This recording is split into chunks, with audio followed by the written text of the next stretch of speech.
Assalamualaikum warahmatullahi wabarakatuh. Alhamdulillahirrabbilalamin. Wassalatu wassalamu ala asrafil anbiya wal mursalin wa ala alihi sahbihi wa man tabi'ahum bi ihsan ila yaumiddin.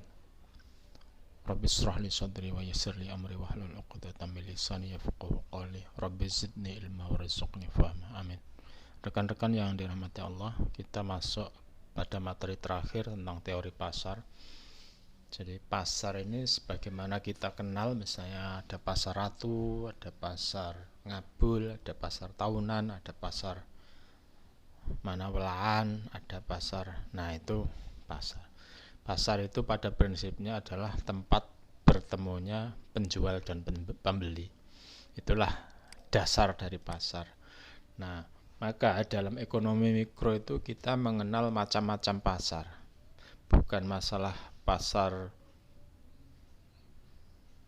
dari segi fisiknya, tapi dari bentuk strukturnya atau teori yang dibangunnya. Maka pasar dalam ilmu ekonomi itu sama tempat bertemunya pembeli dan penjual dalam melakukan transaksi. Transaksi apa? Transaksi barang dan jasa. Nah, maka pasar itu ukurannya adalah harga. Disepakati ada tawar-menawar. Nah, maka dalam perkembangan modern kita mengenal ada pasar fisik dan ada pasar maya ya. Pasar fisik itu seperti yang kita kenal, tapi ada sekarang pasar yang virtual, misalnya e-commerce itu, yaitu pasar maya. Kita nggak tahu pembelinya siapa, kita nggak tahu penjualnya siapa, tapi transaksi terjadi di sana. Itu ya. Nah, macam-macam pasar itu dalam ilmu ekonomi kita mengenal yang paling dasar itu ada pasar persaingan sempurna. Inilah yang diinginkan oleh para ekonom. Jadi pasar itu bentuk idealnya adalah pasar persaingan sempurna. Jadi ketika pasar itu tidak terjadi persaingan sempurna, maka terjadi distorsi. Terjadilah namanya monopoli. Terjadi masalah oligopoli. Nah, kalau monopoli ke oligopoli tidak terjadi, dia akan menjadi pasar monopolistik. Nah, pasar monopolistik ini positif, ini negatif, ini positif. Nah, ya, tapi yang diinginkan adalah pasar persaingan sempurna.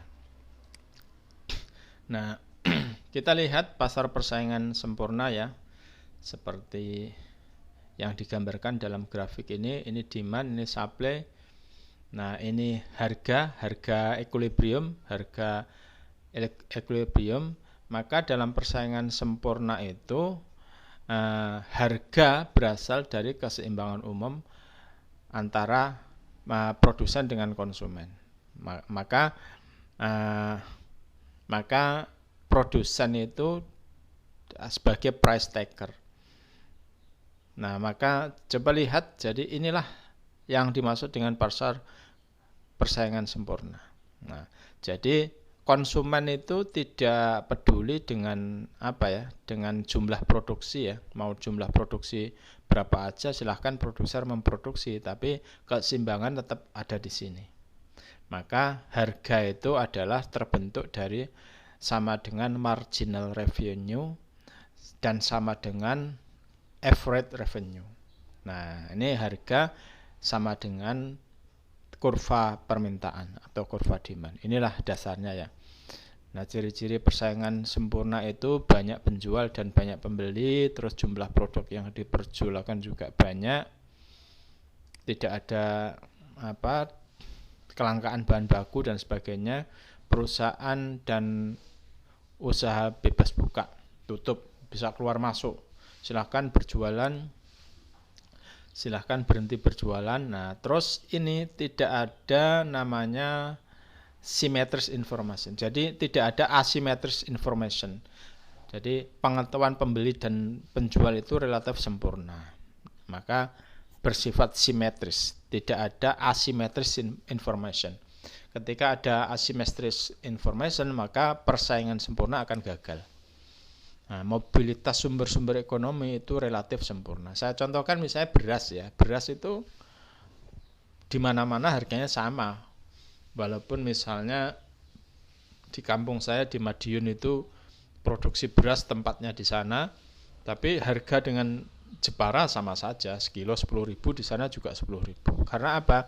Penjual itu tidak bisa mengambil untung lebih daripada penjual yang lain. Nah, gitu. Jadi paling-paling ya orang jualan beras itu paling-paling untung sekilonya ya rata-rata 100, 200 sampai 500. Nggak mungkin orang jualan beras untungnya sekilo 1.000, tidak mungkin itu. Nah, ini karena ada pasar persaingan sempurna. Karena penjualnya banyak. Begitu dia selisih aja harga, misalnya di sini menjual 10.000, di sini menjual 10.500. Tentu orang tidak akan beli yang harga 10.500. Ini namanya pasar persaingan sempurna. Jadi keputusan perusahaan untuk tutup dan buka itu dipersilahkan, sama saja ya. Silahkan entry, exit. Nah, maka dalam jangka pendek, bila total revenue itu lebih kecil dari variable cost, bila average revenue itu lebih kecil dari average variable cost, dan bila price, harga itu lebih kecil dari average variable cost. Nah, jangka panjangnya itu juga total revenue lebih kecil dari total cost, average revenue lebih kecil dari average cost, price-nya lebih kecil dari average cost. Nah, inilah, maka profit itu akan didapat di sini. Di kurva ini ya. Nah, lihat di sini. Ini BEP-nya. Ini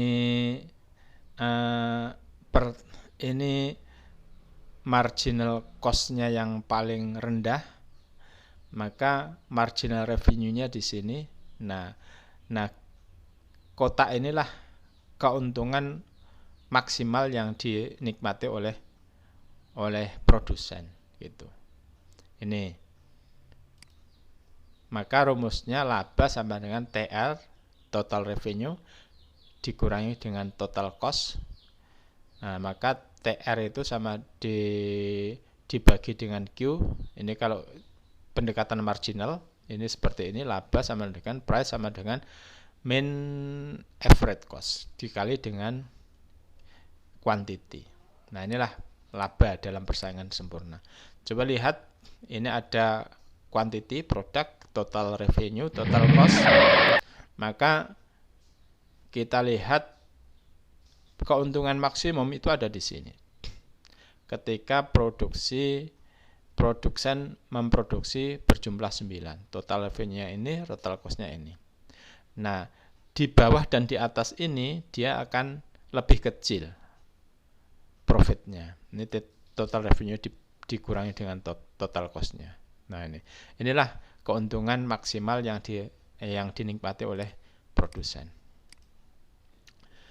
Nah, maka syaratnya adalah marginal cost sama dengan marginal revenue sama dengan average cost, sama dengan price, sama dengan demand, sama dengan marginal cost. Nah, ini. Coba ini di sini ya. Tadi seperti yang saya sebutkan tadi ya, di sini. Inilah namanya laba maksimum yang dinikmati oleh produsen. Nah, sedangkan kerugian maksimum atau ini kerugian minimum ya, kerugian minimum. Artinya produsen tidak boleh melakukan produksi di atas ini. Nah, tidak boleh menetapkan harga atau kuantitas di atas ini. Ini namanya economic loss. Ini kerugian yang paling minimal. Nah, ini ketika average cost, marginal cost itu bersinggungan, lalu di sini ini kita contohkan ya, ini adalah kerugian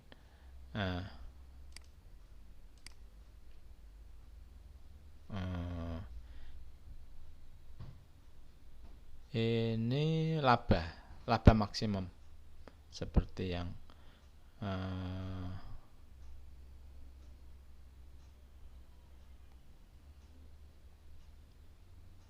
ini ya. loss ekonomiknya di sini, di produksi 5 ini. Oke, ini persaingan sempurna misalnya tidak pernah sesuai dengan cirinya. Ya ini biasa saja ya. Ini kalau monopoli itu perusahaan itu menguasai pemain tunggal. Contohnya ya PLN lah gitu. Kira-kira atau Pertamina gitu. Ya, secara umum harga ditentukan oleh produsen. Penguasaan tunggal atas produksi. Misalnya Bugasari, tepung terigu Pertamina, Krakatau Steel Baja. Nah, inilah ciri-cirinya. Penguasaan produk yang berasal dari kelompok usaha. Penguasaan pasar karena menguasai penjualan produk yang sama dibandingkan dengan perusahaan lain. Jadi dia monopoli pasar ya. Inilah kira-kira sebabnya monopoli itu karena penguasaan sumber daya. Terus perusahaan menguasai informasi kebutuhan pasar dan kuat dari segi permodalan. Nah, kuat dari segi permodalan itu tidak cukup. Dia harus menguasai informasi pasar. Misalnya kayak Bugasari itu kenapa dia bisa monopoli di Indonesia? Karena Bugasari itu tepungnya kan tepung gandum. Di Indonesia itu nggak ada yang produksi gandum. Dia importer gandum. Dia menguasai pasar gandum di luar negeri. Nah, kira-kira seperti itu. Nah, adanya hambatan dalam skala ekonomi dan dibantu oleh kebijakan pemerintah. Misalnya PLN itu kan karena tidak boleh liane gitu. Terus amanat undang-undang. Nah, misalnya amanat undang-undang itu ya PLN, Pertamina itu kan karena didukung oleh amanat undang-undang. Maka laba maksimum itu digambarkan seperti ini. Ini tidak usah saya jelaskan sampai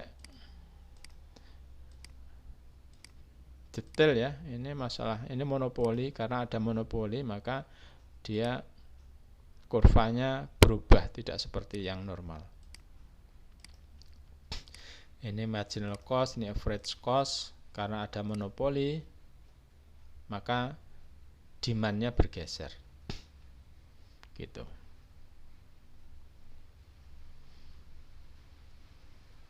Kalau tadi di pasar persaingan sempurna itu laba maksimalnya kan di sini. Nah, dia dengan monopoli itu dia bisa menikmati laba maksimal lebih besar. Nah, kira-kira seperti itulah. Ya. Oke, oligopoli itu pasar persaingan ada beberapa perusahaan saja. Kalau monopoli kan pemainnya tunggal. Kalau oligopoli itu pemainnya beberapa saja. Misalnya sepeda motor itu kan di Indonesia cuma Honda, Yamaha itu aja. Suzuki aja nggak laku-laku misalnya gitu. Nah, inilah kira-kira ya. Sama kayak monopoli. Nah, ini monopolistik. Kalau monopolistik itu ini positif ya. Karena banyak penjual dan pembeli. Barang bisa berbeda corak atau seragam. Nah, perusahaan tidak sepenuhnya bisa mempengaruhi harga. Nah, gitu. Keluar masuk pasar relatif mudah.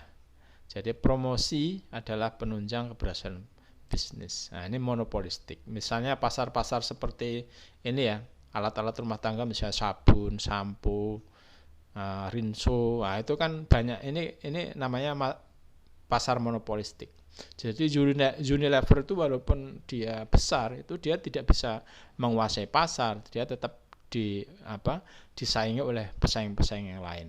Nah, ini misalnya, jadi monopolistik. Oke, cukup saya rasa. Silahkan dipelajari dan dikerjakan kuisnya. Dari saya cukup. Assalamualaikum warahmatullahi wabarakatuh.